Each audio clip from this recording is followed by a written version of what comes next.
This channel's content is strictly for educational and informational purpose and does not endorse or promote any form of violence, harm, illegal activities, self-injuries and communal disharmony. রাজ্যের 6 বিশ্ববিদ্যালয়ে উপাচার্যের নিয়োগ প্রক্রিয়া আগামীকালই রাজভবনে শুরু উপাচার্য নিয়োগের প্রক্রিয়া।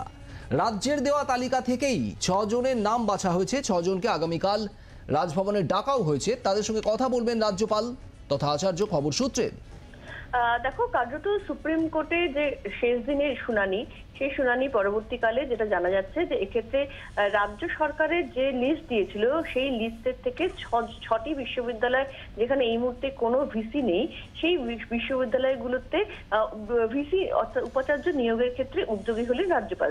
এবং সেক্ষেত্রে তার পরিপ্রেক্ষিতেই কিন্তু রাজ্য সরকারের দেওয়া লিস্ট থেকে মোট 6 জনকে ডাকা হচ্ছে আগামীকাল। এই 6 জনের সঙ্গে রাজ্যপাল কথা বলবেন নিজে এবং তার ভিত্তিতে তিনি সেক্ষেত্রে তাদেরকে অ্যাপয়েন্টমেন্ট লেটার দেবেন, যেটা সুপ্রিম কোর্টেও যে বিষয়টা উত্থাপন হয়েছিল।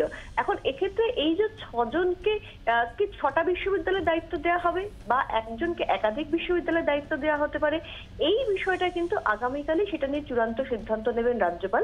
তবে 6 জন ব্যক্তিকে কালকে ডাকা হয়েছে রাজভবনে এবং তাদের সঙ্গে কথাবার্তা বলা বা তাদের সঙ্গে তারা কিভাবে ভাবছেন বিশ্ববিদ্যালয়ে সেইগুলো দেখার পরেই সেক্ষেত্রে এই মুহূর্তে খালি থাকা বিশ্ববিদ্যালয় যেখানে কোনো উপাচার্য নেই, যার মধ্যে কিন্তু যাদবপুর অন্যতম, সেই সমস্ত বিশ্ববিদ্যালয়ে কিন্তু উপাচার্য নিয়োগের যে প্রক্রিয়াটা, সেই প্রক্রিয়াটা শুরু হতে চলেছে।